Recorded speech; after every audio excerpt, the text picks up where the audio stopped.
Hello everyone, welcome back, and today I just wanted to talk about some more exciting news around Barcelona, and I have a sticky note because I wanted to just go through each point that I was going to talk about today, and so I'm going to talk about Xavi Simmons, Vitor Roque's situation, which I'm sure we're going to continue to talk about, Nico Williams, Guido Rodriguez, the rest of the season, and who I think Xavi should be giving playing time to, Esteval Willian, who obviously now seems likely to be off to Chelsea, which is unfortunate for Barcelona.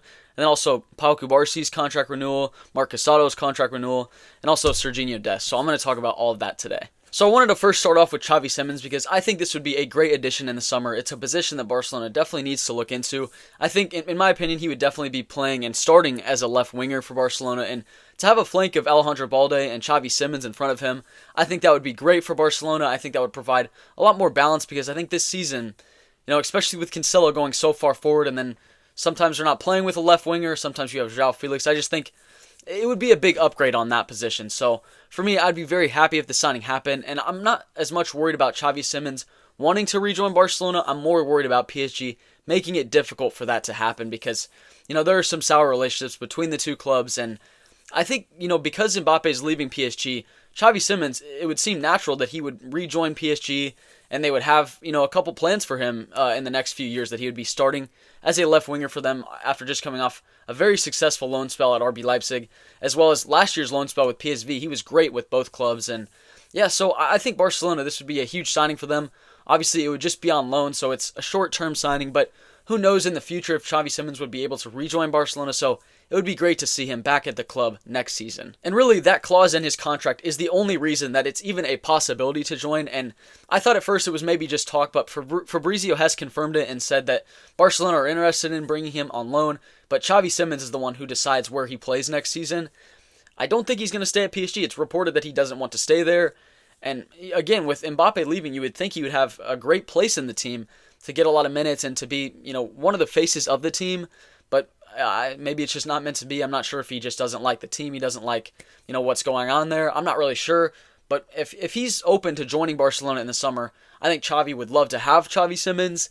And it would be just a really good addition to the team. You want to add quality, and especially with how difficult it's going to be to win trophies next season, you want all the quality you can get. And it is unfortunate that it's not on a permanent deal because maybe some fans are just saying it's just for one season, so we can't get too excited. But these short-term signings, they can prove to be so much more. I think of Luke De Jong and Aubameyang. They didn't have very many minutes at this club, but they still made a very big impact in the season and really the direction that Barcelona was going. Because when they came during that time, obviously Barcelona were not doing very good, and just these short-term signings. It would be great to have Xavi Simmons for the next 5 years because he's a very young player. But who knows what the future holds? We don't know if he would possibly be leaving RB Leipzig at some point, maybe on a free transfer. I think it would be really expensive if PSG try and sell him to Barcelona. I don't think Barcelona would be able to afford him, but we don't know what's going to happen in the future. So this would be a great signing in the summer, and I think it's going to gain traction because at first, again, I just thought maybe it was talks and we didn't know if it was going to be serious because, again, the relationship between PSG and Barcelona isn't great. But if Xavi Simmons has that clause in his contract that he can choose where he wants to go, and if PSG, they say, yeah, you can go out on loan, then Xavi Simmons, I could definitely see him returning to Barcelona in the summer for the next season. So moving on to the Vitor Roque situation, I guess Xavi has basically asked Vitor Roque to remain calm, but he also says that he doesn't really see Vitor Roque being a starter next season or even trusting him enough to be a substitute. To me, that's ridiculous. I just don't know what more Vitor Roque could have done. I think he's had impressive spells. When he came on, he's being played out of position. In the last 10, 15 minutes of the game, he was getting chances. I feel like because it hasn't happened in so long, but when he was coming on as a substitute, he was helping Barcelona a lot. It made it so much more exciting to watch him play, not only because it was a new player, but it was a striker that was actually making runs in behind. And Barcelona, their midfielders got to actually play someone in. Like, with Lewandowski up there, he's so slow and he doesn't move. Barcelona midfielders, they don't have too many options. I think it's much easier to play with Vitor Roque because you have someone making runs in behind. And again, like I said in the last video, the only time he has started a game for Barcelona up top was with a midfield of Fermin Lopez, Sergio Roberto, and Oriol Romeu. That's not giving him the opportunities that Lewandowski has had. And Lewandowski, he's definitely stepped it up in the past couple months, but I think the number 9 position should be Lewandowski starting. In my opinion, I would definitely like to have him sold in the summer. I don't think it's going to happen, so I'm going to be realistic. Lewandowski, unfortunately, he will be starting for Barcelona next season, I hope he proves me wrong. I hope he has a great season, but really, really rough year, especially at the beginning of the season. But I think it'll be Lewandowski starting. Vitor Roque, he should be the substitute. He should be the rotational number 9 that you can work into the team, and then in the next few years, hopefully he has the quality to be a starter for Barcelona. I think that's the reason you paid 30 to 60 million for him. But within 6 months, within one single start, he's not good enough, and he needs to look for another opportunity, another club. I think it's ridiculous. I think Barcelona and Xavi have handled this situation really poorly. And for the next few games, the season, you want to try and get second place, but Vitor Roque, I think he should be getting minutes. I mean, that's only natural. And to me, it's really unfortunate the way that Xavi and Barcelona have handled this situation. I think it's a really bad look for other young players that might want to join Barcelona. If they see this treatment from Vitor Roque, they saw that they didn't even give him a chance, and now they want to send him out on loan. I think it's a really bad look for the club, but yeah, I'm sure we're going to continue to talk more about this, but I just think it's ridiculous for Xavi to say that I don't trust Vitor Roque because, Barcelona, of course, Xavi played for Barcelona, so he has that luxury, but Barcelona, they took a chance on Xavi, but Xavi can't take a chance on someone and give him more than a couple months to prove himself. I mean, Xavi didn't have the experience needed to take over Barcelona, but Barcelona, they gave him the opportunity. They put the keys in his hands and they said, do whatever you want. We'll work with you. We'll try and give you the right signings. And it was a Deco signing. Vitor Roque was not someone that Xavi wanted to bring to the club, but I just still think it's ridiculous that you don't give him that opportunity. And I still think he's a very promising player. I think he can have a bright future at Barcelona, but you have to give him that opportunity. I could be wrong about that, but I'd like to know by, having proof that Vitor Roque isn't good enough rather than just speculating whether he's a good player or not, because we can't tell how good he is because he's not playing. But yeah, it's a really bad situation, and I hope it gets resolved in the next couple weeks. I hope Vitor Roque, he stays at Barcelona, he gets a preseason, and then he's able to prove himself next season with a decent amount of minutes. And then moving on to Nico Williams, who of course I think should be a priority for Barcelona in the summer if it's possible. I don't really see him leaving Athletic Bilbao. I see fans of Arsenal and Bayern and Chelsea, other Premier League clubs, they're saying, oh, we should definitely sign Nico Williams in the summer. 50 million, it seems like a steal. The problem is not the price tag. The problem is Nico Williams wanting to leave Athletic Bilbao because he's playing with his brother. How cool is that? I would not want to leave playing with my brother to join another team. In my opinion, I think almost everyone is going to be like that. So I think it'd be very difficult for him to leave Athletic Bilbao, but maybe for his career, if he wants to play in the Champions League, even though Athletic Bilbao is doing very well right now, I think they might get European football. But if he wants to play in the Champions League, if he wants to play on the biggest stages, then I would understand him leaving. But for me, I don't think he's going to leave in the summer. I have a feeling that he's going to stay at Athletic Bilbao. But Barcelona, I think they should have it in their hands that if he does ever decide to leave Athletic Bilbao, Barcelona should be the team that's pushing for him the most. And to be honest, I think they would be front runners. For anyone that wants to try and get Nico Williams in the summer, I think if he were to leave Athletic Bilbao, it would be Barcelona that would be able to land him, hopefully, if they have 50 million, if they can afford him. But I think he would be a great addition to the team. But to me, I think it's more realistic that Barcelona would sign someone like Xavi Simmons on a loan rather than Nico Williams actually leaving Bilbao in the summer. I just don't see it happening. But again, if it's possible, Barcelona should be paying 50 million because he's a great young player for the future, and yeah, he's a great player in La Liga already. He's coming off a great season. Very dynamic player, can play on the right and the left, which would be huge for Barcelona. But again, I just don't see it happening in the summer. But I'm sure we're going to continue to see links, until the new season starts. And then up next is Guido Rodriguez, who seems likely to be joining Barcelona. It's basically wrapped up now. I'd be very surprised if he doesn't end up joining Barcelona. But this is likely to replace Oriol Romeu, who looks likely to join Girona back after leaving Barcelona. Obviously, things have not worked out. It's definitely best for him and for Barcelona to leave in the summer. And so Barcelona, in my opinion, I don't think that they are going to sign another top defensive midfielder. I think with the signing of Guido Rodriguez, I think the two defensive midfielders for the team next year are going to be Guido Rodriguez and Christensen. I think Christensen, he's done very well in that position. I don't think either of those are top-level defensive midfielders, but Christensen, he's done the job well for the last few months.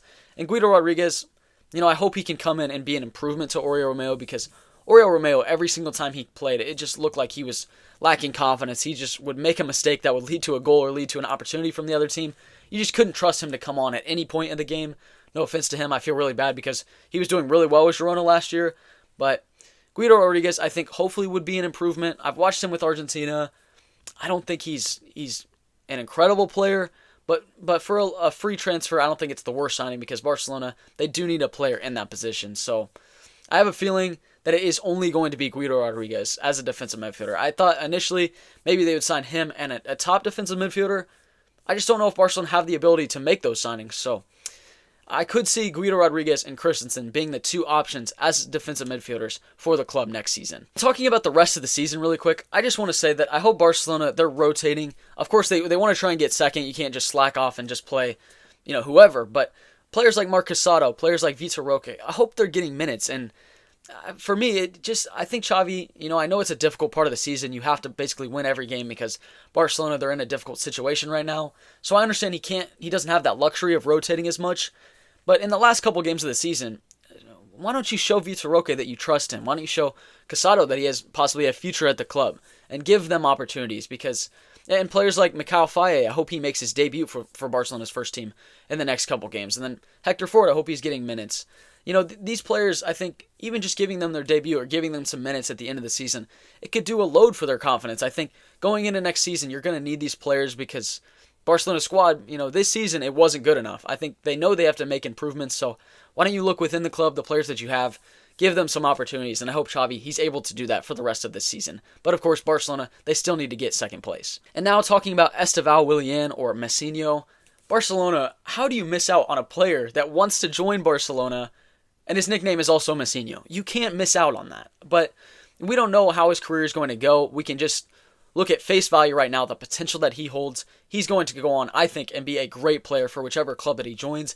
It didn't seem like he was in a rush to leave Palmeiras, but Chelsea, I think they've wrapped up the signing. It's not confirmed, so there's still a little bit of hope, but yeah, it seems like the club has fallen out of the race for him, and you thought they would be front runners to land him because he made it very clear he loves Barcelona, he wants to join the club at some point, but I just think financially they weren't able to do it. But Chelsea, they paid $32 million for him, and plus variables. That's not that much. $55 million for Ferran Torres, $45 million for Lewandowski, $65 million for Rafinha. That was obviously Barcelona pulled those levers to make that happen. But now you can't sign a player for $32 million. I know the financial fair play. I know the rules that La Liga have in place. It makes it difficult for Barcelona to register signings. But I think if Barcelona really would have pushed to sign him and made it clear that they wanted to make him a priority, I really think he would have waited and joined Barcelona. But again, I'm just on the outside. I don't really know what happened within the club. Maybe they did try their hardest, but seemed like they could have done more, and we'll just have to wait and see if that's a huge missed opportunity for Barcelona. But I would have loved if the club would have been able to sign one of the brightest prospects in the world, who, again, made it clear that he would like to join Barcelona. Again, it's not confirmed, so there's still hope that he might be able to join the club, but for now it seems like he is off to Chelsea, and that's unfortunate. That's a big miss for the club, in my opinion. And also, it was nice to see Pau Cubarsí sign a new contract until 2027, I believe. It also seems like Barcelona are working on the contract extension of Marc Casado. Both are good. Both are players for the future that I hope have a big impact on the team. Obviously, Cubarsí is playing a lot right now. At the age of 17 is incredible. Cubarsí, I hope his time comes soon. And yeah, I hope they both get minutes at the club. But it was nice to see both of them signing contract extensions. Well, Cubarsí's is confirmed, but Casado's is not. It's just in the works. But I think soon we'll see that he has signed an extension with Barcelona. And the last player I wanted to talk about was Serginho Dest, because it seemed likely that PSV was going to trigger the option to buy him for $10 million in the summer, because it seemed like he was doing very well with PSV. They've had a very good season, and he played a big part in that. But then he tore his ACL, unfortunately. Hope he has a speedy recovery, because he was going through a great spell in his career. To have that happen is very unfortunate, and it seems like he is going to return back to Barcelona. PSV, they said they want him to stay, but they're not going to pay $10 million for him, so I think for Dest's career, he seemed more comfortable with PSV, so I think it's the best option for Barcelona to find a way to sell him to PSV. I don't think they're going to get the $10 million, or probably not close to that, but if it's $5 million just to get wages off, and for Dest, I think it's best for his career. He was having a very good spell, and yeah, hopefully he recovers quickly from that. That's really unfortunate for Dest, and yeah, hopefully he recovers quickly. But anyways, I looked up Barcelona's game, and they play on Monday, so I'm going to probably make another video, just a preview of that. But yeah, I just wanted to talk about some of the rumors that were going on around Barcelona. I think there have been a lot of talks. A lot of it has been about Xavi Simmons, and I'm really excited for the potential of that signing. I think it's going to be an interesting transfer window for Barcelona. I'm sure we're going to hear a lot of names. It's just difficult because we don't know the finances that Barcelona have. We don't know if they're able to sign players, and I think they're kind of waiting on La Liga to see how much leeway they have to make signings. So we'll have to wait and see what Barcelona can do, but I hope it's a good transfer window. I hope they make smart signings for the future of the club. And yeah, hopefully you guys have had a great day. Happy Friday. I hope you all have a great weekend, and thank you very much for watching my video. I appreciate it. Visca Barca, and hope you all have a great weekend. Thank you.